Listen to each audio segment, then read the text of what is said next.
Bonjour mesdames et messieurs, Radio Jojo à l'appareil. Aujourd'hui, chronique littéraire. Je vous parle d'un livre qui s'intitule Covid-19, The Great Reset, publié par nos amis du Forum économique mondial, dont les auteurs sont Klaus Schwab et Thierry Malray.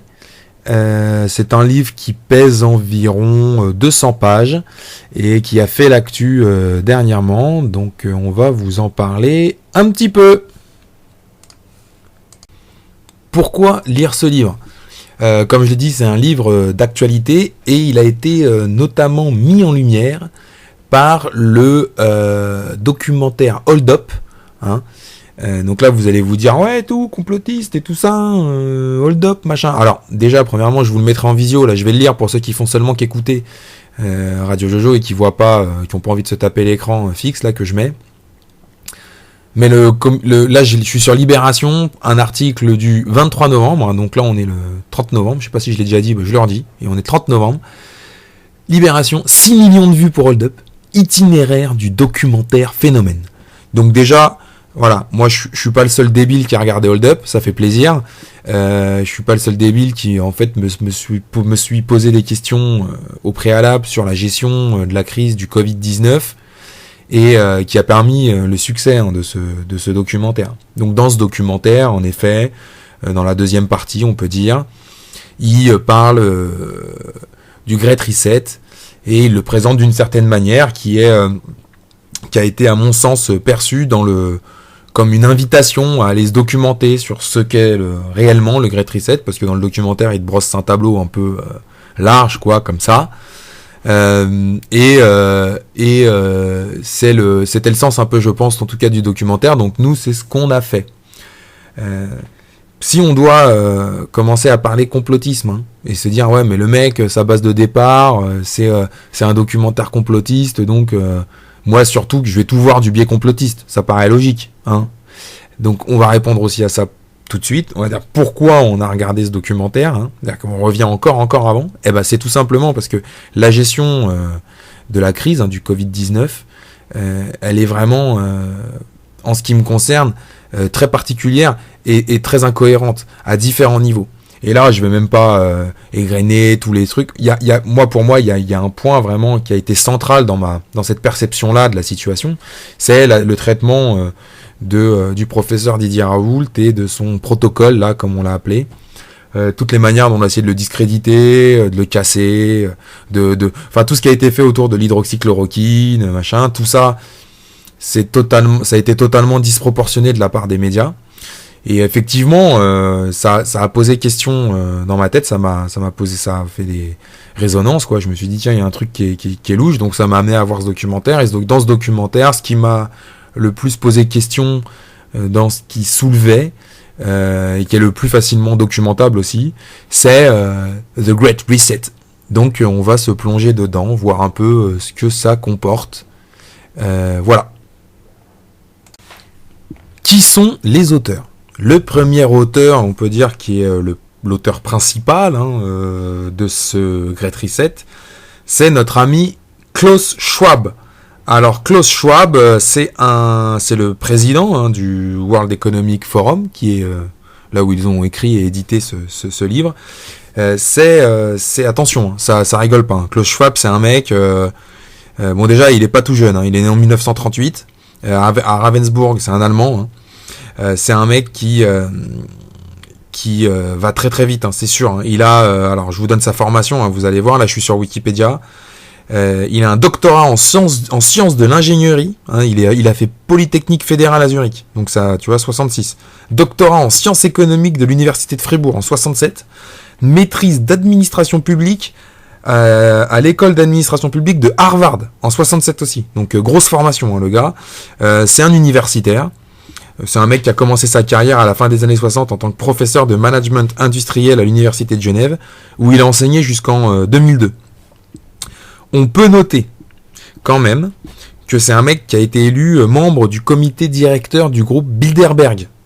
Alors, ceux qui connaissent pas le groupe Bilderberg, on n'a pas lu un livre sur le groupe Bilderberg, donc on va pas vous en parler maintenant. On va simplement Là, il y a aussi une page Wikipédia, donc on va lire la page Wikipédia. Je vous la foutrai aussi en visio pour ceux qui veulent lire, hein, ceux qui aiment bien lire. Alors, le groupe Bilderberg, aussi appelé Conférence de Bilderberg ou Club Bilderberg, est un rassemblement annuel et informel d'environ 130 personnes, essentiellement des Américains et des Européens, composé en majorité de personnalités de la diplomatie, des affaires, de la politique et des médias. Hein. Donc en gros, c'est clairement une espèce de club informel, des gens qui décident un peu, et puis là ils discutent de plein de trucs dont on n'est jamais au courant. Voilà. Donc là évidemment sur Wikipédia, sa non-médiatisation et le caractère confidentiel des bilans des conférences suscitent régulièrement controverses et alimentent les théories du complot relatives à son influence. En même temps, t'as envie de dire c'est normal. L'inverse, ça serait une insulte à l'intelligence des gens. Hein. Donc ce Klaus Schwab, voilà, maintenant il dirige le World Economic Forum. C'est clairement son profil, on peut le poser comme un universitaire leader intellectuel. Voilà. C'est pas un milliardaire, c'est un mec qui va très vite sûrement et qui vous explique comment penser et comment le monde doit évoluer. Voilà, c'est un intellectuel avec une sphère d'influence extrêmement large et très très reconnue dans le milieu des gens qui ont des sphères d'influence. Son compère, c'est un Français, Thierry Malret. Thierry Malret, donc lui, il n'a pas de Wikipédia. Hein. Si vous cherchez un peu, vous trouverez pas grand-chose. Hein. Il y a du Babelio, donc on va lire son Babelio. C'est un mec qui a écrit des livres. Il est l'auteur du Monthly Barometer. C'est une lettre d'analyse, de prospective qui est distribuée dans le monde entier. Il a déjà publié plusieurs ouvrages, des thrillers notamment. Voilà, il a un doctorat en sciences économiques. Hein, il a travaillé comme chargé de mission dans le bureau du Premier ministre de 88 à 90, avant de passer dans des think tanks américains et à l'université d'Oxford. Donc lui, voilà, c'est un peu moins, il est un peu moins, on va dire, costaud que Klaus Schwab, mais c'est quand même quelqu'un qui rigole pas, un docteur en économie. Donc c'est un mec, voilà, qui est tout sauf un idiot. Il est membre important maintenant du World Economic Forum. Et il est le co-auteur de ce Great Reset en anglais, dont nous allons parler dans les minutes qui viennent. Le Great Reset, c'est quoi ? Le point de départ de l'analyse, c'est de dire, et là je cite, « La crise, jamais vue dans l'histoire, impacte tout le monde et met en évidence beaucoup de problèmes, en particulier celui de manque de gouvernance globale. Nous ne reviendrons jamais comme avant. Le monde d'avant est dissous. C'est un nouveau normal qui émerge en même temps que nous laissons l'ancien monde derrière nous. Cherchez des comparaisons historiques, type crise de 2008, SARS H1N1, tout ça, ne sert à rien. Il n'y a aucune comparaison possible. La Seconde Guerre mondiale, à la limite, par sa capacité et son impact à changer les mentalités, serait comparable. Pour les auteurs, on est à un carrefour. C'est comme ça qu'ils le présentent. Pour eux, la pandémie est une fenêtre de changement pour rendre le monde plus inclusif, plus propre, moins destructeur, plus équitable et plus juste. Et ça, c'est ça l'objectif. C'est tout ça en même temps. La crise, elle a montré en quoi nos sociétés fonctionnent, et ce en quoi aussi elles ne fonctionnent pas. Et alors le verdict, il est clair pour les auteurs. Nous devons changer. Nous le devons. L'essence de ce Great Reset, de cette grande réinitialisation, pour le dire en français, c'est de remplacer les idées, les institutions et les procédures et les règles qui ont failli. Ainsi, un des prérequis, c'est une meilleure collaboration et coordination entre, mais aussi à l'intérieur des pays. C'est à double niveau. Donc là, c'est complexe quand même. Et ça part aussi on va dire, cette idée de fenêtre, elle part aussi d'un constat historique. C'est que l'histoire des pandémies montre comment elles ont utilisé toujours les routes du commerce pour se diffuser, et comment toujours les intérêts de santé publique et d'économie sont divergents. Donc elles ont toujours été quelque part des grandes réinitialisatrices, des great resetters des sociétés. Et donc évidemment, les auteurs vous posent une question toute bête, mais pourquoi ça serait différent avec le Covid-19 ? Selon le World Economic Forum, faut bien comprendre que l'économie d'aujourd'hui, elle n'a rien à voir avec celle des siècles passés. Là, je rebondis sur le petite fenêtre, le petit point historique qu'on vient de faire. Le monde d'aujourd'hui, il est interconnecté. L'économie, elle est interconnectée aussi d'ailleurs. On a 1 milliard de gens qui traversent une frontière chaque année.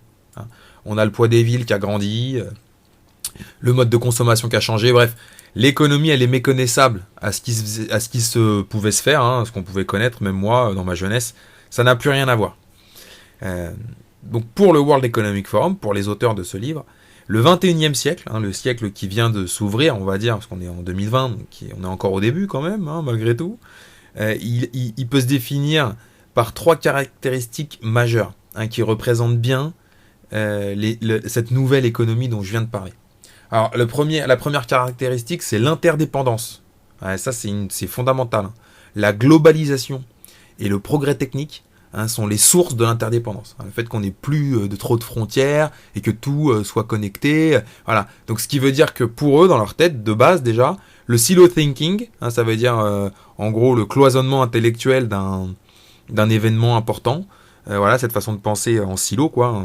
Je sais pas trop comment expliquer plus. Par exemple, qu'un événement économique, n'impacte que l'économie, c'est plus tenable. Donc l'interdépendance, c'est une notion qu'il faut garder bien en tête. La deuxième caractéristique qui est majeure, c'est la rapidité. Et cette rapidité, en fait, elle est connexe à la rareté du temps que nous avons. Aujourd'hui, en fait, comme on est tout connecté, tout se fait très très vite. Et on est de plus en plus sous pression également. Donc on est un petit peu dans ce qu'on pourrait appeler la dictature de l'urgence. C'est comme ça qu'ils s'appellent ça. On est un peu obsédé, nous, par cette rapidité. On veut tout de suite et maintenant. Et ça, c'est une complexité. Enfin, c'est pas une complexité, mais ça, c'est une caractéristique, qui est une donnée qui est compliquée à gérer pour les gouvernements. Parce que les gouvernements, ils ont de plus en plus de data, notamment à cause de l'interdépendance. Mais en même temps, ils ont de moins en moins de temps pour l'analyser et prendre des décisions. Donc, il y a un décalage, je dirais, entre les attentes des gens et les gouvernements. Ce qui fait que, par exemple, on trouve toujours que c'est trop lent, les choix des gouvernements, que la mise en application, c'est trop lent, tout ça, et on comprend pas pourquoi ils sont aussi nuls. Enfin, la dernière caractéristique de ce monde moderne, comment je pourrais dire, c'est la complexité. C'est que c'est toujours plus complexe. Plus on avance, plus les choses sont complexes, et c'est vrai que c'est de plus en plus complexe, puisque c'est de plus en plus rapide, avec de plus en plus d'interconnexions, d'interdépendance, donc beaucoup plus de données, beaucoup plus à gérer rapidement, donc oui, c'est beaucoup plus complexe à faire. Donc on est d'accord que la complexité, pour les auteurs en tout cas, elle est mesurée, donc pas composée, mais mesurée, de 3 façons. La somme d'informations, et ou le nombre d'éléments d'un système, donc le nombre de composantes d'un système. L'interconnectivité, c'est-à-dire la réponse réciproque entre les éléments d'un système, et la non-linéarité des effets. Type, là c'est un bon exemple qu'on peut trouver, c'est genre un effet papillon. C'est-à-dire qu'un petit truc quelque part, je vous jette un petit grain de sable là, en fait ça va vous faire dérailler toute la machine, quoi. Et donc ça c'est la troisième caractéristique, complexité. Donc interdépendance, rapidité, complexité. Et en fait tout cela, ça a été mis on va dire vraiment en lumière, ça a été illustré par la pandémie, qui a montré que ce monde-là, avec ces 3 caractéristiques, c'était un monde quantique, basé sur le modèle de la physique quantique. C'est-à-dire que la physique quantique, c'est pas comme la physique newtonienne, qui est linéaire, prévisible, limite voire déterministe, type la gravité, c'est-à-dire je vous jette une pièce par terre, je sais qu'elle va tomber par terre. On peut faire l'expérience des milliards et des milliards et des milliards de fois, j'aurai toujours le même résultat. Là, on est plutôt dans un monde, le monde quantique, c'est plutôt la physique quantique, c'est interconnecté et incertaine, c'est changeant selon le point de vue et hyper complexe. Voilà. Alors que la physique newtonienne, c'est moins complexe. Interdépendance, rapidité, complexité, c'est ce qui montre bien et qui caractérise le monde aujourd'hui. Avec en préambule ce que j'ai expliqué, c'est-à-dire ce monde interconnecté, interdépendant, ultra rapide, ultra complexe, avec cette définition du Great Reset, là, cette fenêtre, il y a un constat qui en sort. Alors le constat, il a différentes composantes. La première composante, c'est que la pandémie va avoir des effets à long terme. Et ça, c'est parce que essentiellement, on est face à la plus grande crise économique depuis 1945. Donc dans le livre, il cite l'OCDE, qui estime entre moins 20 et moins 30% de l'économie du G7 l'impact du confinement, ce qui va conduire mécaniquement évidemment à une hausse de 30% de la dette versus PIB dans les pays riches. Donc quand même, c'est gros accélérateur, un gros chamboulement. Donc c'est ce que j'allais dire juste après. Le Covid est un accélérateur et révélateur d'inégalités. Par exemple, à travers la pandémie, on a pu voir que les pauvres, ils étaient plus touchés quand il y avait une crise. Et aussi que, là on prend l'exemple du confinement, mais que pendant le confinement, c'est, on va dire, les gens qui étaient moins bien payés, comme les infirmières, en priorité par exemple, les soignants, quoi, qui sont pourtant ceux dont la société a le plus besoin pour survivre. Et donc, dans ce cadre-là, on s'est rendu compte que le Covid, c'est un accélérateur et un révélateur d'inégalités. Une des autres composantes de ce constat, c'est le manque de gouvernance globale. Donc la gouvernance globale, c'est l'addition de toutes les institutions politiques, les normes, les procédures et les initiatives qui visent à un État-nation d'adresser des problèmes transnationaux. Et là, effectivement, on peut se rendre compte que pendant la pandémie, on a bien vu qu'il y avait eu des réponses nationales, mais que ça n'englobait pas la totalité des problématiques. Et c'est pourquoi... Premièrement, la coopération internationale est une composante essentielle de la gouvernance globale, et c'est aussi pourquoi trouver le bon fonctionnement de cette gouvernance, c'est un problème critique. Ça, c'est un des constats qui est très fort aussi, c'est vers quelle gouvernance globale il faut aller. Il y a un autre constat qui est fait, c'est que même si on est encore un peu tôt pour savoir comment la pandémie va affecter les sociétés, on peut d'ores et déjà dire qu'elle va amener une forte redistribution de la richesse. Donc des riches vers les pauvres, ça c'est sûr, quelque part, et du capital vers le travail. J'ai envie de dire, ça aussi, c'est sûr, quelque part. Et de ce constat-là sort un sous-constat, dont on va reparler un peu après, c'est que la pandémie, en fait, elle a sonné la mort du néolibéralisme.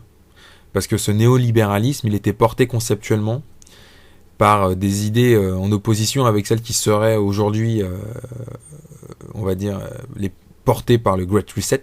Donc le néolibéralisme, lui, il portait la concurrence contre la solidarité, la destruction créatrice contre l'intervention gouvernementale, et enfin la croissance contre le bien-être social. Et ça, pour eux, pour les auteurs, le Great Reset, il a renversé ces idées.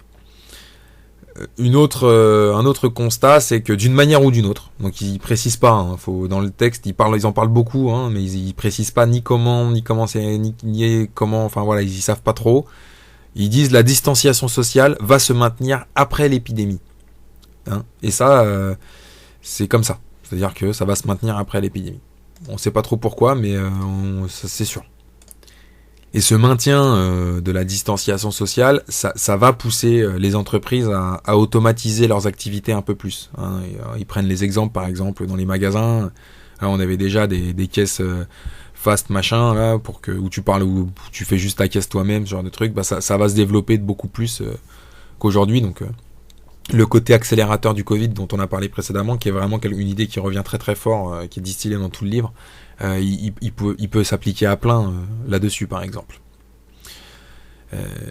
On a aussi vu que pendant le confinement, on était tous très dépendants d'Internet, pour le travail, pour l'école, pour les relations sociales, tout ça. Donc le premier constat, c'est que c'est logique que ce soit tous les acteurs d'Internet qui vont bénéficier de la pandémie. Donc là, on a beaucoup entendu parler d'Amazon, mais il n'y a pas que. Il y a eu Zoom, là, qui a explosé sa valorisation boursière, par exemple. Et voilà, donc très dépendant d'Internet. Et enfin, il y a un autre constat, lui, qui est un peu plus inquiétant, c'est que tous les psychologues, et je suis bien placé pour le savoir, tous les psychologues sont unanimes sur le fait que la pandémie a eu un effet dévastateur sur la santé mentale. Et là, je vous parle pas des effets continuels avec le port du masque partout, tout le temps, pour les enfants, notamment en bas âge. Pour commencer, faut bien se rappeler qu'au début de la pandémie, quand on était tous cloîtrés chez nous pendant le confinement, en fait, ils parlaient que de ça, les gens, les médias, et c'était en boucle. Et donc, ça nous a mis dans une espèce d'obsession. Et en plus, que avec des images négatives, quoi. Et des mecs morts, des autres en scaphandre, on aurait dit l'armée des 12 singes pour aller chercher un mec qui a le Covid, machin. Donc tout ça, ça a attaqué notre santé mentale. Hein. Si en plus tu rajoutes l'isolation sociale, l'isolation physique à cause du confinement, la perte d'avoir travaillé de ton travail, hein, là, tout le stress de l'anxiété qui était dû à la situation où tout le monde sait bien que quand tu arrêtes de bosser pendant 2 mois, tu vas pas t'en sortir comme si c'était normal. Hein. On parle pas des violences domestiques, mais il y en a eu évidemment. Voilà. Et même post-confinement, puisque avec le déconfinement, la pression qu'on nous a mis sur le stress de l'infection en espace public, hein, le port du masque, hein, je disais par exemple, là il y a un vivier psychologique très important, et dans le livre ils expliquent même que il est bien possible qu'il y ait des gens qui n'auraient pas été du public pour avoir des maladies ou des troubles mentaux qui vont avec cette situation sortir. Alors de ce constat ressort 3 grandes idées, 3 grandes tendances, j'ai envie de dire, qui sont elles aussi distillées dans tout le livre, hein, et qui existaient précédemment à cette pandémie, mais comme je le disais, la pandémie elle a un caractère révélateur et d'accélérateur. Et donc on a 3 grandes tendances qui sont vraiment évoquées, vraiment développées dans le livre. Donc moi je vais pas vous les présenter comme ça derrière, je vais vous présenter en fait les conséquences, mais vous les retrouverez, vous verrez, vous les retrouverez au fur et à mesure de la discussion, du déploiement et du développement des idées qui sont dans le livre. Vous verrez que il y a ces 3 grandes tendances. Donc la première tendance, c'est d'ailleurs elles sont pas classées par ordre d'importance, hein, c'est simplement je les classais comme ça. La première tendance, c'est la recherche de résistance. Donc l'idée, pour l'expliquer globalement, c'est que la pandémie, elle a montré en vérité que tout le monde dans lequel on vivait, il était finalement pas si solide que ça. Et que y a plein de choses qu'on avait fait pour optimiser. Donc dans le livre, il parle en particulier de toutes les supply chains, hein, toutes les chaînes logistiques, mais on pourra en trouver d'autres. Ça peut être par exemple dans les stades, finalement on est hyper vulnérable à une contamination dans un stade ou dans une salle de spectacle, que sais-je.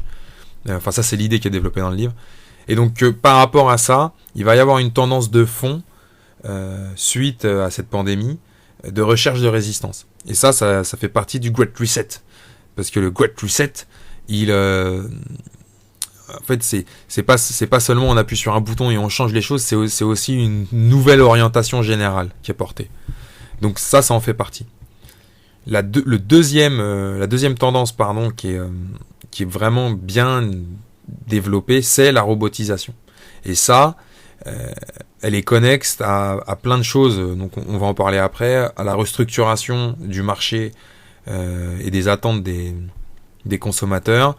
Elle est connexe également, on va dire, aux nouvelles normes sociales qui vont être qui sont mises en place aujourd'hui et qui vont durer. Donc ça, on nous explique pas pourquoi dans le livre, on nous dit pas pourquoi ça va durer, mais ça va durer. Bon, ok.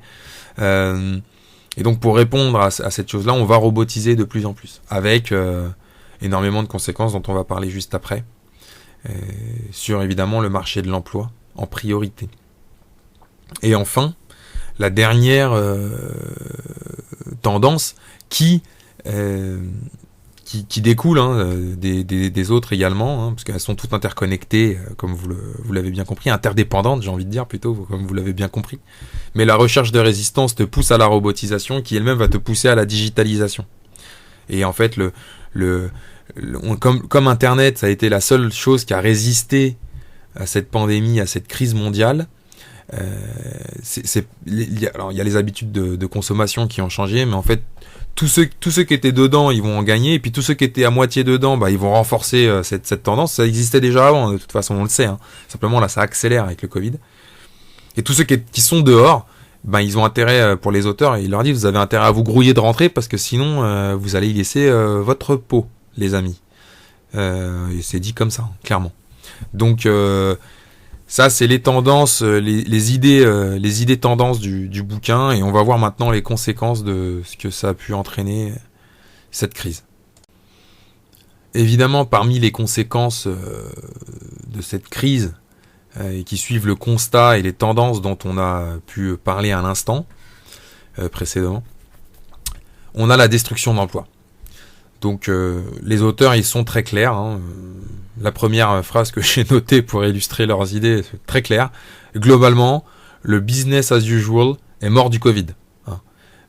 Donc là, en gros, c'est-à-dire que ce que vous avez connu avant, c'est fini. Pour les entreprises qui survivront au confinement, à la distanciation sociale et à la crise économique qui arrive, et qui est déjà là même, on peut le dire, la clé pour elles sera de trouver l'équilibre entre ce qui marchait avant et ce qui doit être proposé aujourd'hui dans le nouveau normal. Voilà. Donc évidemment, la taille, elle aura aussi son rôle à jouer. Hein, donc on sait très bien que ça va être plus dur pour les petites boîtes que pour les grandes. Mais l'idée principale, c'est il y a un nouveau normal et le business as usual est mort du Covid. Pendant le confinement, les États, en fait, ils ont eu une réaction qui est logique, qui est un retour à l'autarcie, ce qui est quand même semble normal en période de crise. Et qui a frappé en particulier les services, résultats. Hein. Et ça, c'est un problème parce que dans les pays développés, les grands pays, ça représente des fois jusqu'à 75% des emplois de l'économie. Je crois que c'est même plus, ils le disent dans le livre, j'ai pas noté la stat, mais c'est peut-être 80% aux États-Unis. Enfin, c'est assez colossal. Et en plus, c'est souvent les services, c'est plutôt des choses qui sont préservées d'habitude, des variations économiques, quoi. C'est-à-dire, les mecs qui vont au stade, ils continuent d'y aller. Les mecs qui vont au resto, bon, c'est plus dur, mais ils continuent d'aller bouffer ou boire des coups, quoi, en gros. Et donc, ces services, ces industries de services, pardon, ces business de services, pour eux, c'est double peine déjà, parce que, en plus, qu'ils sont loupés pendant le confinement, ils vont pas pouvoir les rattraper. Hein, contrairement à l'industrie, par exemple, qui peut, on va dire, quand tes produits sont pas périssables, t'as loupé des ventes, mais bon, tu peux les revendre derrière, alors que quand il y a un jour de chiffre d'affaires qui est pas fait dans un bar, le jour de chiffre d'affaires, il est pas fait dans le bar. Et puis ça s'arrête là. Hein. Donc pour les auteurs, toutes les industries où la vente se fait en personne avec un lien social, donc là, je vous laisse faire le compte, mais ça va du bar au cinoche, en passant par, je sais pas moi, n'importe quel petit magasin, enfin voilà, c'est très très large. L'ère post-pandémie, ça va être très dur. Hein. Très très dur. Et ça va être bien plus dur pour elle que pour toutes les industries où le business se fait à distance. Pour les auteurs, pour des mois, voire des années, tout ce qui concerne divertissement, événementiel ou le tourisme, il va fonctionner en capacité réduite. Alors là, il parle évidemment de la distanciation sociale, mais aussi tout simplement de la peur des gens. Les gens, ils auront peur à retourner dans les lieux où, soi-disant, on peut s'infecter fortement. Donc là, c'est double peine encore, parce que non seulement c'est eux qui ont pris le plus cher pendant le confinement, mais c'est eux qui vont s'en remettre le moins vite. Au-delà de ça, ils vont avoir 3 autres défis à gérer, c'est-à-dire moins de clients, donc ça on vient d'en parler, moins de dépenses à cause de la crise de confiance générale, voilà, et puis plus de coûts aussi, parce qu'à cause des restrictions sanitaires. Donc vraiment pour ces boîtes-là, le tourisme événementiel, hôtellerie, distribution, un retour à un environnement pré-pandémie, c'est inimaginable rapidement, ça c'est les textes, et là carrément ils disent l'auteur carrément, voire totalement à exclure. Donc ça veut dire peut-être c'est fini, du moins quasiment. Rapidement concernant les autres pans de l'économie, donc en ce qui concerne l'industrie agroalimentaire, tout ça, pour les auteurs, il faut s'ajuster et capitaliser sur les nouvelles tendances, le digital, c'est-à-dire faire de la vente en ligne. Tout ce qui concerne le sport, le bien-être, ça va être mis en avant parce que les gens ils vont chercher après cette forte crise à améliorer leur bien-être et leur système immunitaire. En plus, ça risque d'être soutenu par le gouvernement, donc on verra si c'est vrai. Ils ont tendance à être un peu prophétiques, nos amis. Alors là, par contre, encore une fois, cependant, à cause de la distanciation sociale, c'est l'e-sport qui va se développer le plus. L'e-sport. Bon, ok. Mais quoi qu'il en soit, le besoin de se sentir bien physiquement et mentalement va augmenter aussi après la crise. Pour la banque, pour le système bancaire, là par contre c'est chaud parce que évidemment il va falloir se préparer de passer de l'insolvabilité des particuliers, c'est-à-dire vous et moi. Comme il y en a plein qui vont perdre leur taf, il va y avoir un paquet de crédits non remboursés d'une, et de deux, il y a plein d'entreprises qui vont faire faillite. Donc celles-ci aussi, tac, elles vont tomber, donc là ça va tester fortement la résistance des banques. Donc là, dans les années qui viennent, prenez pas des plans épargne de vie ou je sais pas quoi, là, c'est pas forcément le bon plan. En ce qui concerne l'automobile, qui est quand même le cœur industriel principal, Donc elle prend aussi double coup parce que donc il y a une remise en cause des supply chains générales. C'est un peu ce qu'on a dit tout à l'heure sur la recherche de la résistance, on en reparlera après. Et de l'autre côté, il y a une baisse à venir des ventes de véhicules neufs, hein, ce qui semble logique. Par contre, tout ce qui est le secteur de l'électricité, donc l'énergie au global, mais l'électricité vraiment, étant donné qu'en plus elle est au cœur de tout, donc c'est un secteur qui est très sécurisé, on va dire, au niveau de son activité. Et comme elle est au cœur aussi du digital, qui lui va avoir une tendance à monter fort, elle est bien placée pour participer au redressement économique. Hein. Par contre, évidemment, ce qui serait bien, c'est de faire des investissements pour de l'énergie verte, hein, parce que effectivement, nos amis du World Economic Forum sont écolos. De plus, on peut dire que il y a 2 catégories de personnes qui vont avoir des problèmes dans les années qui viennent au niveau du marché du travail. Les jeunes, évidemment, qui vont rentrer dans un marché du travail qui était déjà pas joli depuis que moi je travaille, donc là ça va encore s'empirer, comme d'hab, et donc ça va tirer à la baisse les salaires, c'est à peu près ça qu'on peut comprendre, et les travailleurs qu'on peut remplacer par des robots, et ça c'est l'autre problème, c'est-à-dire que vraisemblablement la récession due à la pandémie, elle va favoriser l'augmentation de la robotisation du travail, hein, pour garder les coûts en bas, et pour pouvoir aussi répondre à ce besoin de réduction de la supply chain. Ce qui fait que tous les jobs un peu qualifiés, ils vont être remplacés par des robots, quoi. Donc distanciation sociale, plus réponse à de nouvelles problématiques de recherche de résistance, hein, ça va provoquer des millions de pertes d'emplois, hein, cette robotisation. Évidemment, donc les emplois à faible revenu et routiniers seront les premiers impactés. Et les auteurs nous expliquent que le marché du travail va finir par se polariser entre des jobs très bien payés et puis un paquet de gens sans taf. Hein. Donc voilà, une étude d'Oxford a conclu en 2016 que 86% des emplois de restauration, 60% des emplois de divertissement et 75% des emplois dans les magasins pouvaient être automatisés d'ici 2035. Ça, ce sont les secteurs les plus touchés de la crise, hein, ça faut le dire. Et il y a une autre statistique qu'il donne, c'est que il prévoit, donc avec toute cette crise économique, que en particulier la restauration, hein, 75% des restaurants indépendants ne survivent pas, hein, à la crise qu'on est en train de vivre et aux restrictions qu'on est en train de vivre. Cette destruction économique, elle a on va dire une conséquence internationale, même si c'est les États les plus riches qui sont concernés, mais évidemment ça va provoquer un appauvrissement général, hein, de la population. Donc, vous l'avez bien compris, avec une destruction très importante de nombreux emplois dans les pays développés, avec les répercussions que ça peut avoir sur les pays dans ce qu'on appelle aujourd'hui les pays fragiles, hein. Donc en gros les pays d'Afrique, quoi, on va pas se mentir, un peu plus, mais une bonne partie en Afrique. On estime aujourd'hui à 2 milliards de personnes, hein, qui vivent dans des états fragiles. En particulier en Afrique, je pense que l'autre partie qui est assez importante, il y en a un peu en Asie à mon avis, et je pense qu'il y en a beaucoup en Amérique latine aussi, où il y a des états qui sont considérés comme pays fragiles. Donc globalement, évidemment, qu'est-ce qui va se passer ? Les pays pauvres, ils vont souffrir directement de la crise, notamment ceux qui sont dépendants économiquement des pays riches. Par exemple, pour certains des pays pauvres, on parle de moins de 20% de rentrée d'argent pour ces pays-là. Donc par exemple, les pays qui sont fortement consommateurs d'argent frais venant du tourisme, là je pense par exemple à la Thaïlande, il n'y a pas que, mais on pourra en trouver d'autres. Effectivement, ces pays-là, je veux dire, si vous enlevez le tourisme en Thaïlande, il reste plus que le riz, quoi, grosso modo.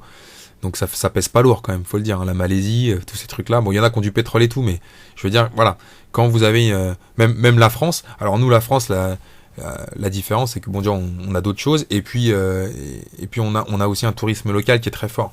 Mais dans ces pays-là, c'est pas forcément le cas, donc c'est un exemple que je donne. Donc évidemment, globalement au niveau mondial, on va avoir une augmentation de la faim et du chômage, hein. Et dans les pays fragiles, on peut craindre que ça se traduise par de la violence et de l'instabilité politique.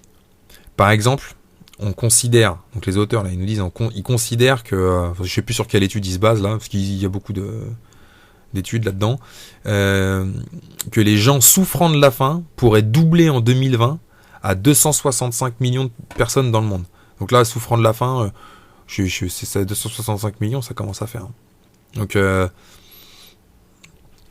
Donc au niveau national, évidemment, qu'est-ce que ça va provoquer? Donc pour les pays qui avaient un développement démographique très très fort, hein, qui en bénéficiaient jusqu'à présent dans une économie qui tournait bien, et donc qui pouvaient s'appuyer sur l'extérieur pour faire rentrer de l'argent et tout ça, bah ça risque de tourner au cauchemar en fait, parce que vous avez une contraction de l'économie et votre population qui augmente, donc vous avez un effet ciseau, d'autant plus qu'il va être renforcé par la robotisation qui est en train d'arriver. Et que donc dans les pays fragiles, on va dire, bah eux ils vont sauter la case industrialisation classique pour passer direct à la case robotisation. Donc ça va les empêcher d'avoir un développement industriel. Même si, bon, c'est vrai que quand on considère l'Afrique noire comme développement industriel, bon, c'est vrai que ça laisse un peu ça à réfléchir. Mais il y en avait même s'il n'était pas très fort, je connais pas les chiffres en détail, mais ça devrait quand même, enfin, il y avait quand même quelque chose. Là, ça devrait être sapé totalement, quoi. Donc ça, c'est un peu dommage. Et donc pour les pays riches, hein, c'est-à-dire nous, ça va se matérialiser par une vague massive de migration depuis les pays fragiles. Donc en gros, les États-Unis et l'Europe, on va être confronté à quelque chose type 2016 en peut-être x5, quoi, en gros. Voilà. Ça, le x5, c'est de moins, hein, mais c'est au moins ça, je pense.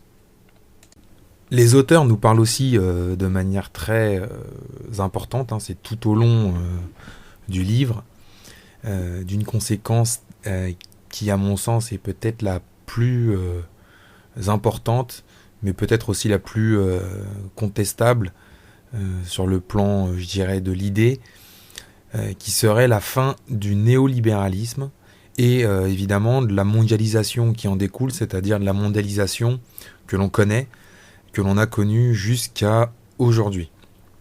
Le point de départ de cette analyse, ce serait que dans les dernières années, le contrat social s'est délité et a évolué vers plus d'individualisme et de responsabilité sur nos vies et notre économie personnelle, au détriment, je dirais, de ce qu'est le bien commun. Alors évidemment, on peut se poser qu'est-ce que c'est le bien commun, il y a plein de choses à dire, mais le problème des inégalités et de la mauvaise distribution des richesses a provoqué un sentiment d'exclusion, hein, qui a finalement amené la population au niveau global, donc là il parle au niveau global, à une perte de foi dans le contrat social. Le contrat social, donc, pour les auteurs, la perte de foi dans le contrat social, pardon, pour les auteurs, est ce qui a amené la révolte sociale, hein, type gilet jaune, donc là il la nomme, et ce qui a aussi amené à porter au pouvoir des extrémistes. Donc là on va faire une petite parenthèse rapide, mais que les extrémistes, pour nos amis les auteurs, c'est tous les nationalistes, hein, en gros, tous les gens qui voient pas la mondialisation néolibérale d'un bon œil, et donc les auteurs pensent qu'en fait il y a plus d'adhésion populaire, hein, pour le dire, on va dire pour le vulgariser, à cette mondialisation néolibérale, et que des différences se voient trop aujourd'hui. Et donc si dissoudre la mondialisation c'est impossible, hein, ça c'est clair que pour eux c'est impossible, l'arrêter, voire même la faire machine arrière, ça par contre c'est possible, hein, pour essayer fait entre guillemets de démondialiser, hein. Et pour les auteurs, en fait, la pandémie, elle va avoir cet effet-là. Et un des signes qui le montre, c'est le retour des contrôles aux frontières, hein, qui est cohérent pour lutter contre la pandémie. C'est un signe qu'effectivement, il y a de plus en plus... il y a une espèce de démondialisation, hein, qui serait en cours. Donc cette démondialisation, évidemment, elle va plutôt être centralisée sur l'Ouest, entre guillemets, hein, si on regarde la carte du monde, c'est-à-dire sur l'Occident.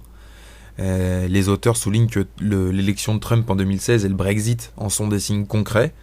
C'est vrai qu'en Europe, on n'a pas eu que ça. On a eu également Salvini en Italie. Il y a Le Pen qui a passé la barre du premier tour, et qui est encore bien positionné aujourd'hui. Donc il y a des signes forts, hein, qui soufflent. Et alors effectivement, on va dire ce ressentiment, hein, envers la mondialisation telle qu'elle est pratiquée aujourd'hui dans le monde occidental, qui est représenté par le courant politique nationaliste, hein, on pourrait dire, il va se nourrir de de la crise et de la pandémie pour croître. Alors, en plus, c'est pris en tenaille parce que politiquement à droite, on va avoir des gens qui vont s'appuyer sur le protectionnisme, hein, et donc c'est en lien avec la réduction de la supply chain dont je parlais tout à l'heure, la recherche de résistance, ils vont s'appuyer sur les lois protectionnistes à droite, sur aussi tout ce qui est sécuritaire par rapport à la sécurité sanitaire par exemple, hein, pour nourrir ce discours anti-mondialisation, hein, évidemment. Et à gauche, c'est les écolos qui font déjà le boulot depuis un moment, hein, même si eux sont sans frontiéristes et tout, mais voilà, consommer moins, ça veut dire aussi moins prendre l'avion, et il y a tout ce truc-là qui est derrière. Donc les auteurs, ce qu'ils voient, eux, c'est que ce retrait de la mondialisation, il est inévitable aujourd'hui. Et ça, c'est quand même on va dire un constat majeur, une conséquence majeure, hein, de la crise, c'est que voilà, le Covid, ça a accéléré ce mouvement-là qui était aussi de fond, mais que là, il est multiplié par 100, comme tout ce qui a touché le Covid. Et donc défendre l'ancien modèle, hein, c'est-à-dire cette mondialisation néolibérale, quasi sauvage, parce que franchement, c'est devenu ça, c'est plus tenable politiquement aujourd'hui. Donc en fait, pour détourner ce truc-là, les auteurs, ce qu'ils proposent, c'est de la rendre plus inclusive, plus sociale, et pour eux, c'est le seul moyen de gérer le retrait, cette mondialisation, correctement. Donc comment ça se concrétise en réalité ? Ça se concrétise par quelque chose qui était aussi déjà en route, mais c'est une espèce de régionalisation. Donc là, quand ils vous disent régionalisation, c'est des gros blocs, UE, Asie, Amérique, hein, c'est ceux qui amènent, qui va remplacer cette mondialisation.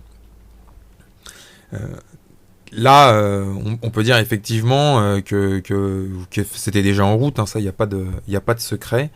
Mais bon. Pour le commerce, la pandémie, elle a aussi mis en lumière tout le problème d'avoir toute la production au même endroit, hein. Donc là, la Chine, hein, en gros, mais pas que, mais là, en gros, la Chine. Ce qui fait que ça va, appuyer la recherche de résistance et la réduction des chaînes, des supply chains, des chaînes de logistique, de distribution et d'approvisionnement. Quant aux flux financiers, eux aussi vont être réduits. Ils vont aussi être sûrement plus limités et contrôlés, hein, qu'aujourd'hui. Ça, c'est une prédiction qu'ils donnent. Et donc, dans ce contexte-là, cette régionalisation et cette réduction de l'internationalisation du commerce et ce renforcement du contrôle et la limitation des flux financiers, ça a créé un besoin de renforcer les institutions de gouvernance globale. Parce que c'est le seul moyen de faire concrètement ce retrait de la mondialisation sans que le monde devienne totalement ingérable et très dangereux. Hein. Donc très dangereux, on ne sait pas pour qui, pour eux sûrement, mais parce que pour nous il l'est déjà, pour les petites gens, mais voilà. Donc cette crise et cette réduction du commerce international par cette régionalisation et ce changement de la mondialisation, donc c'est ce que je disais, ça remet en cause le modèle des supply chains hyper tendus. Donc faut bien comprendre que pour, par exemple, un constructeur automobile, pendant très longtemps, comme c'était la guerre au profit, à la réduction des coûts, ça a été la guerre, on a tout foutu en Chine, quoi, en gros, ou dans les pays de l'Est, hein, pour faire simple. Et donc ça a créé des chaînes de logistique, voilà, optimiser les stocks, optimiser les temps de livraison, optimiser la production, machin. Tout ça, ça a créé des chaînes d'approvisionnement hyper tendues, difficiles à gérer, complexes à piloter, et parfois où on dépend d'un seul fournisseur. Et suite à cette crise de la pandémie, on a bien vu que effectivement c'était des chaînes qui étaient extrêmement fragiles par rapport à ce type de risque. Et donc maintenant, le coût, hein, ce qu'on appelait, on va dire avant le profit, la rentabilité, ne sera plus le seul indicateur. Et sur le modèle, le just-in-time, hein, qui était le système Kanban, là, si ma mémoire est bonne en économie, c'est-à-dire d'avoir juste ce qu'il faut au bon moment, voilà, cette vision d'optimisation de la production, va être remplacé par un autre modèle qui s'intitule plutôt le just-in-case, c'est-à-dire on va doubler, tripler, on va rechercher de la résistance, on va doubler, tripler les sources d'approvisionnement, les flux logistiques pour essayer d'être sûr qu'en cas de problème, on puisse continuer de travailler. Hein. Et donc en pratique, c'est ce que je disais, c'est la fin du modèle de la mondialisation qu'on a connu, on va dire, de 80 à des années 80, en tout cas en France, on va dire le tournant libéral en 83, quoi, les années 80, toute la délocalisation qui a eu lieu dans les années 90-2000, et voilà, toute cette production internationale fragmentée, extrêmement efficiente, extrêmement aiguisée, mais tellement complexe qu'également très vulnérable en cas de problèmes mondiaux, la pandémie en fait a montré ses limites à ce modèle-là, à cette production-là. Et ça a induit une autre chose qui est connexe avec ce qu'on disait tout à l'heure sur l'appauvrissement général. Ça veut dire que la chaîne de valeur globale, qui représente 3/4 du commerce mondial, donc c'est-à-dire toute la logistique, tous les appros comme ça qui représentent 3/4 du commerce mondial, ça va inévitablement décroître. Puisque le libre-échange garanti par l'OMC, par exemple, il ne tient plus devant une pandémie.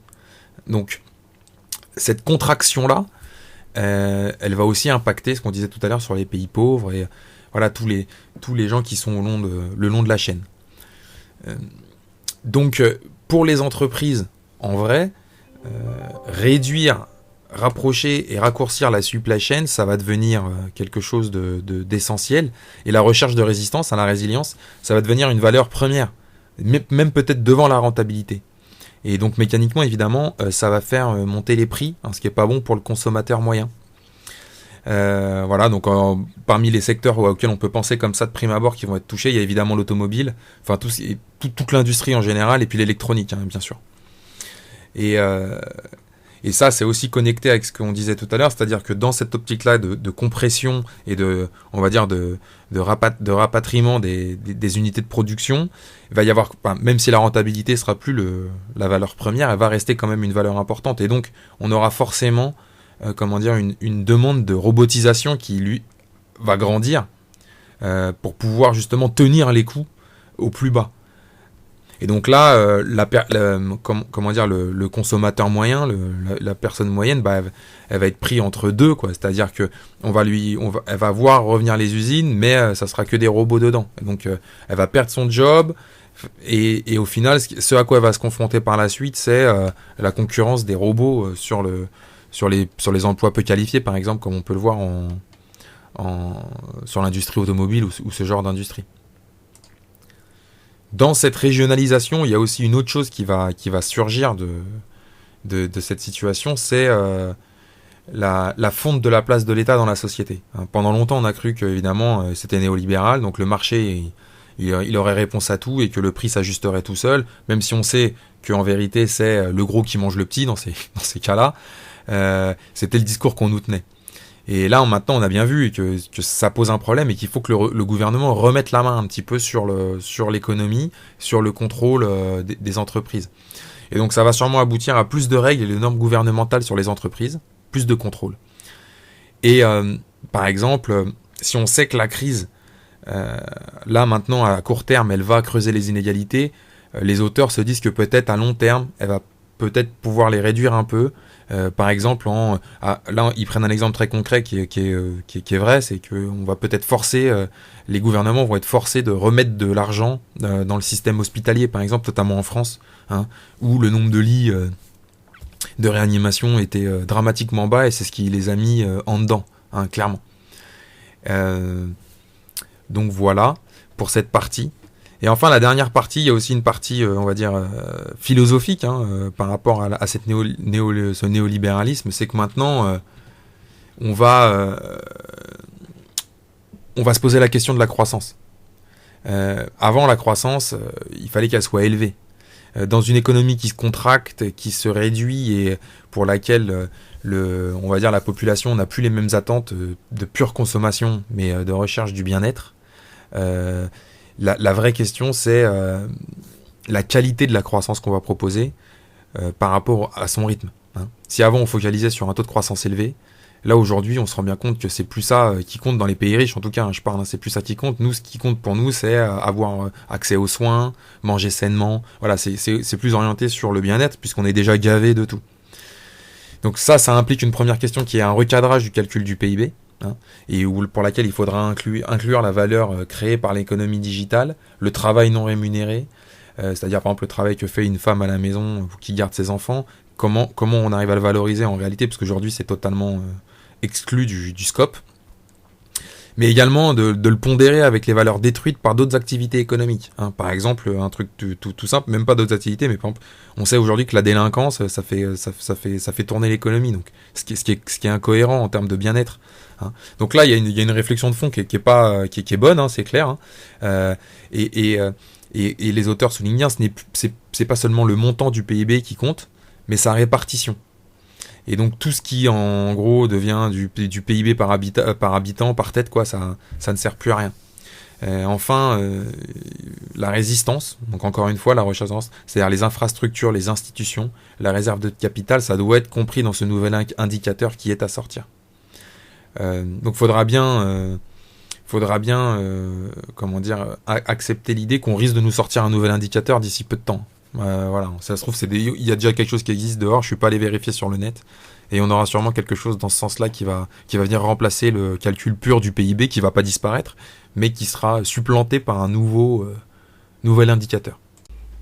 On passe aux commentaires, où on aurait pu dire encore beaucoup de choses, hein. Il y a énormément, c'est un livre qui est très riche, hein, donc ce livre qui est défini par les auteurs eux-mêmes comme un mélange d'essais et de livres académiques, et il est vraiment plein d'informations.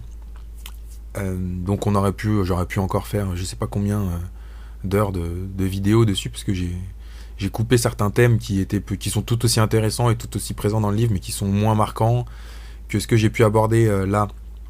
Le premier commentaire, ça serait de dire que ce livre, pour moi, donc je rappelle, il a été écrit en juin 2020, il avait clairement une vocation à être un storytelling, hein, comme on dit en anglais, une histoire à raconter pour les gouvernants. Alors là, vous allez me dire, c'est complotiste. Alors effectivement, c'est complotiste, mais on a de quoi illustrer, hein, cette position, hein, ce ressenti quand on lit le livre. Par exemple, donc on est en juin, et au début du livre, il nous explique que malgré les débats, on ne sait toujours pas le pourcentage de létalité de la maladie, hein, c'est-à-dire le nombre de cas de Covid détectés ou non sur le nombre de morts. Et sous-entendu, on ne connaît pas la dangerosité, hein, si vous voulez, du virus à ce moment-là. Et là, on est en juin. Et là, on est bien obligé de dire que c'est faux, hein. Je vous mettrai un article en lien, là. Pour ceux qui ne le liront pas, qui sont en mode podcast, c'est un article du Point, qui sont les 20 000 morts français du Covid. Et donc là, c'est publié le 21 avril 2020. Et en fait, ils expliquent clairement, hein, que c'est 75% des gens qui ont plus de 84 ans qui sont morts. Et de ces 2/3 de ces gens-là, 75% avaient 75 ans et plus, pardon. Donc c'est l'âge médian des décès situé à 84 ans. Et que dans 2/3 des cas, il y a des comorbidités qui sont rapportées. Donc ça illustre le fait que pendant longtemps, même nos dirigeants, ils ont maintenu le doute sur la dangerosité du virus, alors qu'en fait que très très tôt, on est en avril, on savait déjà on savait très bien qui était le profil des gens qui allaient mourir, et on savait très bien qui était le profil des gens qui n'allaient pas mourir de ce virus, même qui n'allaient strictement rien avoir. Donc dans le livre, ils font semblant là-dessus. Ils font aussi semblant sur un autre sujet, c'est-à-dire qu'ils donnent des scénarios sur l'évolution à venir du virus, et en fait, quand on lit le livre, il nous dit il y a 3 scénarios possibles, c'est-à-dire un premier scénario, c'est après mars, la grande vague, il y a une série de petites vagues sur 2020 et puis ça s'écoule doucement sur 2021, voilà, c'est les monts et vallées, hein, ça dépendra des mesures sanitaires. Il y a un autre scénario qui est celui des petites résurgences mais qui ne nécessite pas spécialement de mesures sanitaires.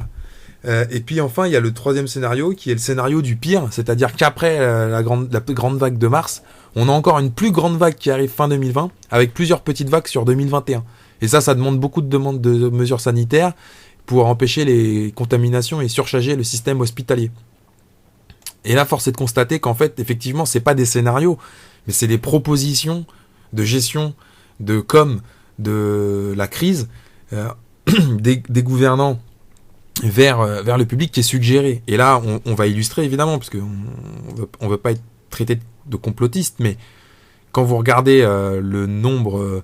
l'évolution de la courbe, donc là je vous mets la courbe de Google, courbe que vous pouvez retrouver en 2 secondes sur internet, hein, il suffit de taper Covid-19, entrer sur Google. Là je prends l'exemple du 10 novembre parce que c'était un exemple qui était le significatif, c'est le plus haut taux de mort. Bon en fait Santé France, eux, ils déclarent 1220 morts le 10 novembre. Donc là on se dit 1220 morts, puis là quand vous voyez, là on est un peu plus loin, on était jusqu'au 30 novembre ou je sais pas quand, là quand j'ai fait la vidéo. Et vous voyez des pics, on se dit il y a une deuxième vague, sauf que quand on regarde le détail, et là je mettrai aussi en visio un sortiraparis.com, hein, donc je pense pas que ce soit un site très complotiste, on nous explique bien que ce bilan de 1220 morts, il est composé de combien 466 morts en 24 heures, donc ça c'est ceux qui sont morts à l'hôpital, et de 754 décès supplémentaires qui sont pris en EHPAD du mardi au vendredi. Et dans ces 754 décès supplémentaires, il y en a 360 qui sont un rattrapage de la semaine 44. Alors là, la question, on se dit d'accord, donc en fait, à chaque fois qu'on a un pic en fait sur la courbe Google, bah en fait ça correspond à soit un mardi, soit un vendredi où il vous compile le nombre de morts de la veille plus le nombre de morts en EHPAD sur les 3 ou 4 derniers jours. Et là évidemment on est obligé de se dire mais je comprends pas pourquoi que le Santé France à la limite publie ça, bon ça c'est une donnée, ok, il répertorie les morts, on connaît les règles, mais les journalistes quand on traite l'information, pourquoi vous retraitez pas la courbe et vous faites pas une moyenne, parce que si j'ai 800 morts sur 4 jours, j'en ai pas 800 le mardi, j'en ai 800 sur 4 jours, donc c'est 200 par jour. Et donc ce qui fait que là, la courbe que vous voyez ici, si on retraite ça comme ça, grosso modo, vous auriez un plateau. Voilà. Ce qui fait qu'avec les mêmes chiffres, le même nombre de morts, on aurait pu varier de scénario. On aurait pu dire, ah bah en fait, c'est pas le scénario 3, là, le pire, avec la grande vague au-dessus de 2020, et puis là, je vous montrerai encore un article du Figaro avec Véran, là, qui est en train de secouer le truc pour nous faire peur. Non, ça aurait pu être le premier scénario, par exemple, celui de la grande vague de mars, et une série de petites vagues sur 2020, et puis ça diminue sur 2021, avec exactement les mêmes chiffres. Donc là, on comprend bien que sur le traitement de cette crise, c'est un storytelling qui est envoyé à l'endroit des gouvernements, en tout cas qui est suggéré. Une fois qu'on a dit ça, la deuxième chose qui vient à l'esprit, c'est de se dire peut-être en effet qu'il y a d'autres axes de storytelling qui sont inscrits dans ce Covid-19, ce Great Reset, et on va voir effectivement à l'instant, on va en parler, mais effectivement c'est le cas. On a à l'intérieur de ce livre un nombre assez impressionnant d'idées préconçues, d'argumentaires totalement déconnectés de la réalité, exactement comme le traitement des chiffres pour coller à un scénario. Et on voit bien, on en a plusieurs, et on voit bien en fait où est-ce que ça veut en venir, c'est-à-dire on va essayer ce Great Reset, il va essayer de nous remâcher, de nous retravailler le discours général pour continuer de nous faire gober les mesures néolibérales qui vont s'intensifier avec cette crise économique majeure qui a été provoquée par le confinement, qui était déjà existante, hein, c'est pas quelque chose, mais que le confinement a accéléré, catalysé et propulsé. Et on le voit très bien dans une interview que Macron a donnée au Grand Continent, que vous pourrez trouver sur la chaîne de l'Elysée. Donc là, je vous mettrai le visio pour ceux qui veulent aller voir. Et vous verrez, c'est un condensé, on a tout dedans. Première réponse de Macron, c'est les défis d'aujourd'hui, en plus du Covid-19, il vient s'agréger aux défis d'avant. Les défis d'avant, c'est la lutte contre les inégalités, la lutte contre le changement climatique et pour la biodiversité, et enfin la digitalisation de la société.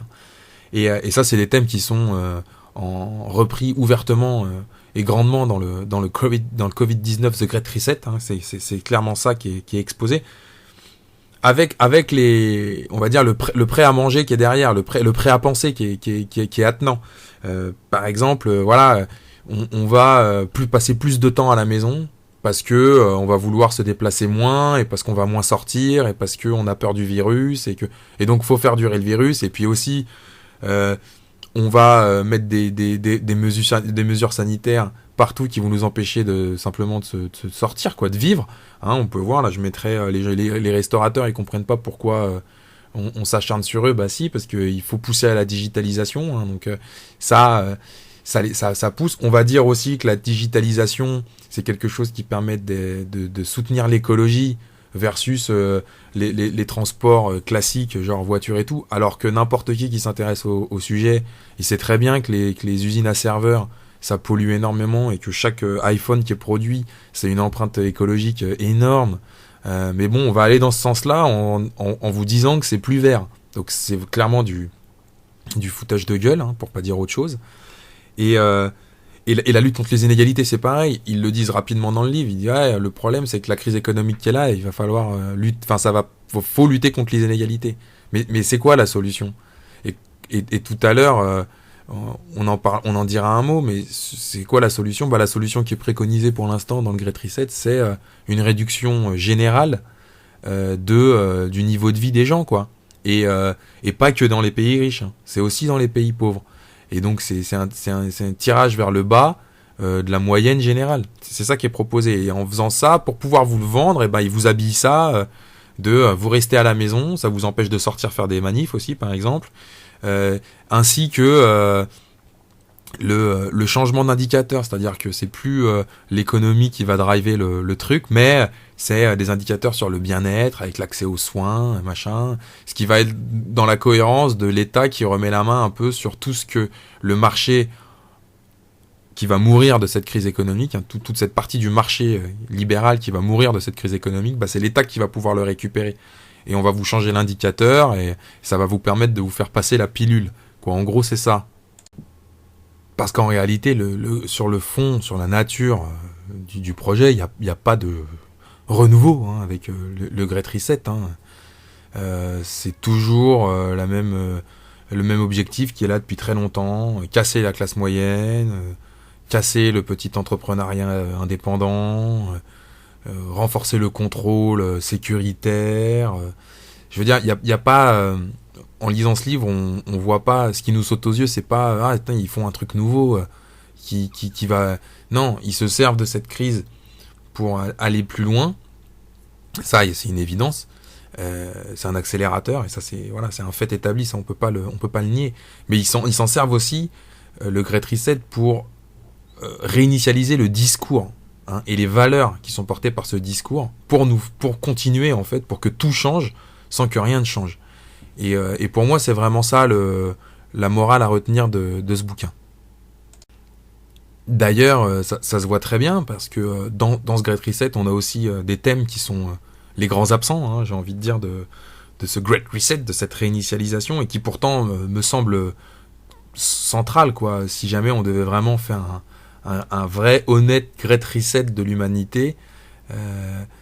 Donc le plus important, à mon sens, et qui est quand même, je pense, même fondamental, si un jour on devait vraiment faire un Great Reset authentique, bah, c'est que pas un mot sur les marchés boursiers. Pas un mot sur les marchés boursiers sur 200 pages d'essais. Donc les mecs, ils sont là, ils balayent je sais pas combien de thématiques, ils vous disent que tout faut que change, qu'il faut réinitialiser, que c'est une fenêtre d'opportunité, machin, tout ce que vous voulez, putain, et les mecs, ils te lâchent pas un mot sur le commerce d'actions à la milliseconde qui est fait via des algorithmes par des machines, qui permet de concentrer le capital de manière totalement déjà déséquilibrée, et en plus de manière totalement fictive. Et là, non, ça, par contre, c'est bon, ça fonctionne.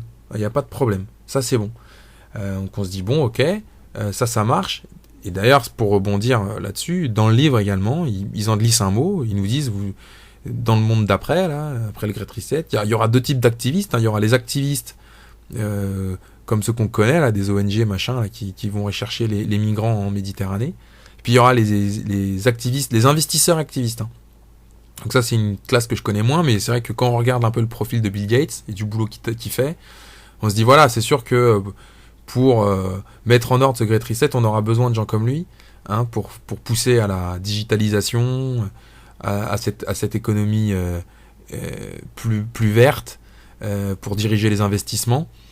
Et donc voilà, donc les mecs, pas de problème, la finance internationale comme elle est construite aujourd'hui, elle marche, alors qu'on sait très bien que c'est un des trucs qui dysfonctionne le plus dans le monde aujourd'hui. Mais bon, un autre absent, bah, c'est la classe politique. Je veux dire, il n'y a pas un mot sur la gestion de la crise, il n'y a pas un mot sur l'accès au pouvoir. Je sais bien que le livre il est général et qu'il parle de tous les pays, il s'adresse à tous les pays dans le monde en même temps, donc c'est compliqué de se concentrer, mais quand même, on voit bien qu'il y a un problème d'accès au pouvoir de la classe politique. Aujourd'hui, en tout cas, quand on est en France, on se dit, il y a clairement un problème. Il y a une collusion totale, une consanguinité totale. C'est assez flippant. Et en corollaire de ça, évidemment, j'en parlais tout à l'heure, mais le travail des médias, c'est pas possible, quoi. Que les mecs prennent les infos et recrachent ça bêtement. T'as vraiment l'impression que les mecs, ils sont même plus payés pour faire du boulot. Ils sont payés simplement pour recracher. Je veux dire, ne pas réussir à faire une moyenne. Normalement, je veux dire, dans tous les médias, on aurait dû avoir la moyenne des morts sur les 4 jours. C'est un truc, mais c'est du CM2. Et non. Non. Il n'y a pas de moyenne, il n'y a rien. On vous dit, ah, il y a eu 1200 morts aujourd'hui. Alors qu'en fait, c'est une fausse information, parce qu'il n'y a pas eu 1220 morts le 10 novembre. C'est faux. Ça a été recensé comme ça, mais on sait que les morts ne sont pas tous morts, on le sait. Et donc, il faut retraiter. Donc ça non plus. Les médias aussi, il n'y a pas de problème, ils marchent bien, malgré la collusion, malgré le fait que, par exemple, comme en France, ils soient tenus dans la main de milliardaires et dépendants des subventions de l'État. Mais ça, il n'y a pas de Great Reset là-dessus. Donc on voit bien qu'il y a un problème. Enfin, c'est que dans ce livre, on voit bien qu'il y a un problème de fond, quoi. Non seulement c'est un storytelling à l'endroit des dirigeants, de nos gouvernants, comme j'ai pu l'illustrer avec Emmanuel Macron, qui reprend tout, on va dire, le substrat intellectuel de ce Great Reset pour le remâcher et vous le vendre quand il vient faire ses interviews. J'ai pas vu celle de Brut là, qui est sortie récemment, mais c'est tenant, c'est sûr, tu balayes les trucs, tu trouves les mêmes sujets. Ce livre, il s'adresse aussi aux autres dirigeants, parce qu'en fait, il y a une partie des dirigeants pour lesquels c'est pas, ils le disent aussi régulièrement dans le livre, les analyses sont pas toutes convergentes vers le même endroit.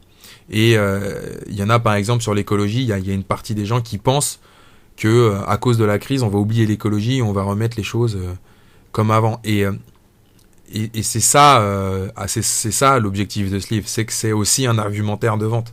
Et en fait, non seulement ça donne un prêt-à-penser à nos gouvernants pour nous vendre ça, une articulation intellectuelle, je dirais, pour nous vendre ça à nous, les débiles mentaux de la classe moyenne et les débiles mentaux qui sont de la classe inférieure, quoi, je veux dire, pour tous les gens de la masse.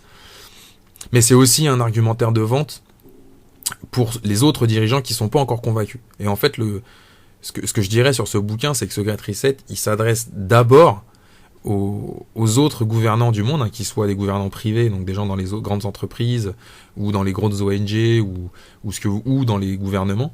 Il s'adresse aussi en priorité, je dirais, à eux, c'est-à-dire que c'est leur mindset, comme on dit là, c'est leur état d'esprit, c'est leur façon de voir les choses, qu'il va falloir aussi réinitialiser, et c'est leur discours qu'il va falloir réinitialiser. Un des axes forts, par exemple, c'est le changement sur la mondialisation, soi-disant la fin du néolibéralisme. Donc ça, effectivement, quand on lit ça, on a envie de doucement rigoler. Mais le fait de ce dont je parlais tout à l'heure, le fait de laisser tomber l'indicateur de croissance du PIB pour passer sur des indicateurs qui incluent le travail fait à la maison, qui incluent le niveau des infrastructures, quelque chose qui est orienté sur le bien-être. Ça, faut quand même comprendre que c'est un changement profond du discours, parce que depuis 40 ou 50 ans, c'est sur cette croissance du PIB, c'est sur cette croissance, le totem de la croissance qu'on vous a fait passer toutes les merdes qu'on pouvait vous faire passer, des délocalisations à la fin de l'euro, enfin à la fin de la monnaie nationale, enfin tout est passé là-dessus quasiment, toujours. Et là on vous dit, maintenant faut arrêter de parler de ça, il faut passer sur autre chose. Et là c'est un vrai, quelque part dans le discours, là pour le coup je suis d'accord, c'est un vrai reset, quoi. C'est une vraie réinitialisation, parce que vous allez totalement changer d'état d'esprit. Et c'est pour ça que quand vous regardez les interviews des auteurs, notamment de Klaus Schwab, ils parlent de fenêtres. Et en fait, cette crise, elle leur a permis d'ouvrir les esprits.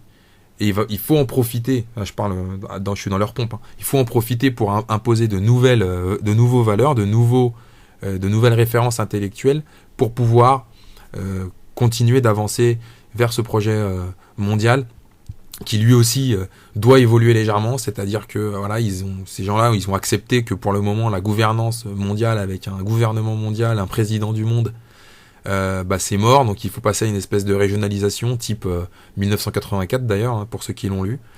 Et voilà, donc c'est aussi ça aussi un Great Reset, parce que on a aussi ce changement-là. Et donc nous, à l'intérieur de tout ça, nous les petites gens, il faut nous réinitialiser intellectuellement, mais pour cela il faut d'abord que tout le monde au niveau des gouvernants soit totalement adhère totalement à cette nouvelle façon de voir les choses et puisse vous le vendre.